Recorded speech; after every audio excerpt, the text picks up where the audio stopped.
お嬢さんも船にはだいぶ慣れたようだな。ん？ああ、あの大砲が気になるのか？最近はあまり使ってないな。もちろんいざという時にはぶっ放すよ。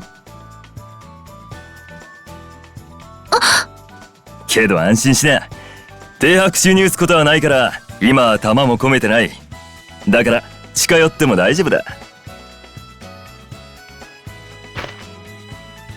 撃つ時にはまず薬砲を入れてから砲弾を込める。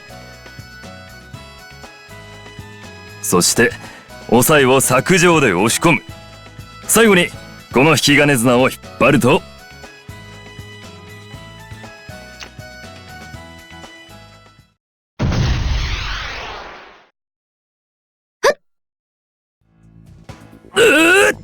弾入ってないはずなのになんで撃てるんだ？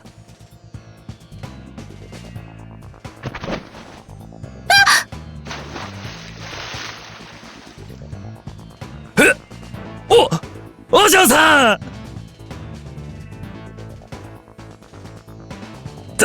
大変だ！誰か来てくれ！お嬢さんが落ちちまった！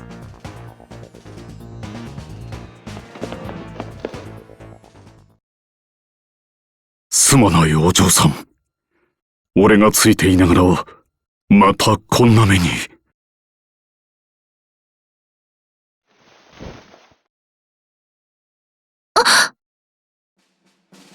お嬢さん、気がついたか？よかった。お嬢さんが落ちたと聞いてすぐに飛び込んだんだ。爆風で飛ばされた衝撃で意識を失っていた。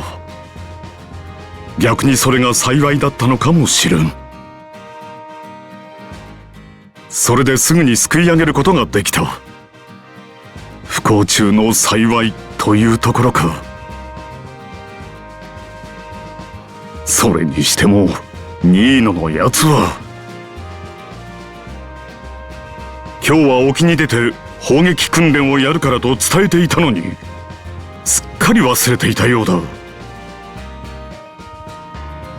普段なら砲弾の装填も点火薬の準備もしていないんだが、まったく間の悪い。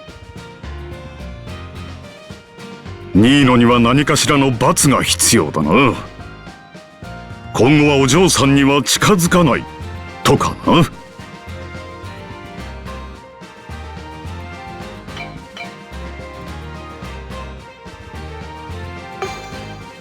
まったくお嬢さんは優しいな。そういうならそれはやめておこう。だが相応の罰は必要だ。でないと他の奴らに示しがつかんからな。とはいうもののニーナも反省しているだろう。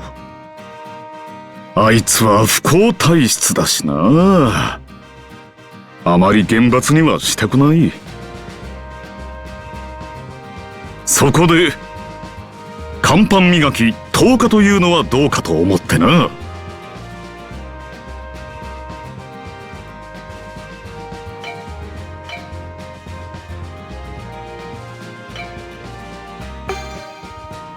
お嬢さん、仕方ない。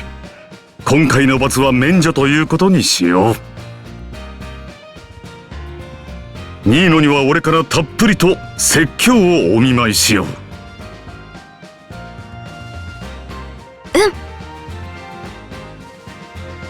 う。ではお嬢さん、俺も一度館に戻るつもりだったから送らせてくれ。今部下に指示を出してくる。少し休んでいるといい。そう待たせはせんが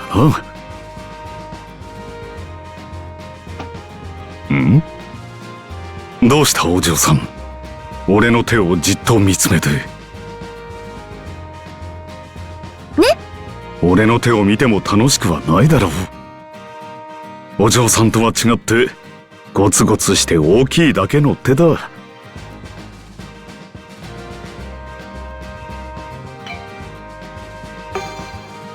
礼には及ばないさ。俺は君を助ける役目だけは簡単に譲る気はないからな。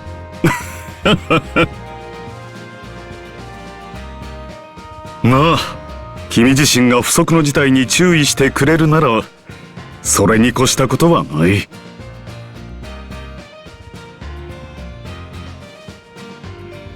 それにしてもお嬢さんは器が大きい。落ちたのは誰のせいでもないとは。今回は停泊中で天気も良かったから助かったが、これが沖合の嵐の日だったらどうなっていたかわからないぞ。海は我々に恵みを与えてくれる存在だ。だが時として凶暴な姿を晒すこともある。だからこそ船乗りには常日頃から細心の注意が求められるんだ。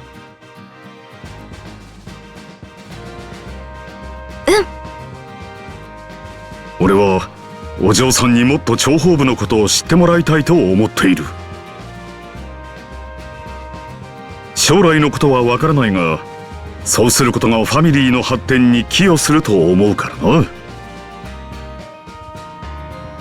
だが無理にとは言わない。剣の仕事もあるからな。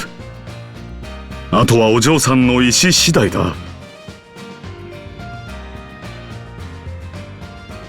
お嬢さんは何でも頑張りすぎるところがある。傍から見ていても心配になるくらいだ。それは悪いことではないが、たまには頼ることも考えてくれ。誰もそれを甘えとは言わない。お嬢さんの頑張りはみんながよく知っている。何より俺自身がな。お嬢さん、俺のこの大きな手は常に君を守るためにある。そして今日一日は君を甘やかすために使おう。さあ、疲れただろう？今はもうおやすみ、お嬢さん。